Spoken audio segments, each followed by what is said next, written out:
గుడి దగ్గర దర్శనం కాలేదని చెప్పాను కదండి. తర్వాత మేము ఫిష్ రెస్టారెంట్‌కి వెళ్ళాము. ఇది ఎక్కడో కాదండి, తణుకులోనే. చూడండి ఎంత అందంగా ఉందో. ఇక్కడ బయట వ్యూ నేను మీకు వీడియోలో చూపిస్తున్నాను. బయట నుంచి అయితే ఇలా ఉంది. ఇక్కడ మేము chilli baby corn, paneer biryani, mushroom biryani ఇవి టేస్ట్ చేసాము. టేస్ట్ అయితే బాగుంది. ఇది ప్రమోషన్ వీడియో కాదండి, నాకు నచ్చి తీస్తున్నాను. చిన్నపిల్లలకైతే చక్కగా సరదాగా ఉంటుంది. మనం ఆ ఫిషెస్ ఉన్న ప్లేస్లో కూర్చోడానికి పర్ హెడ్ 10 రూపీస్ అండి.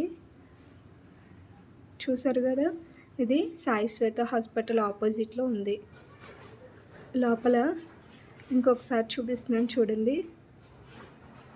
మనం వాటిని డిస్టర్బ్ చేయకుండా ఉంటే మన దగ్గరికి వచ్చి వెళ్ళిపోతున్నాయి. మీరు ఈ రెస్టారెంట్ని విజిట్ చేసినట్లయితే కామెంట్ సెక్షన్లో కామెంట్ చేయండి.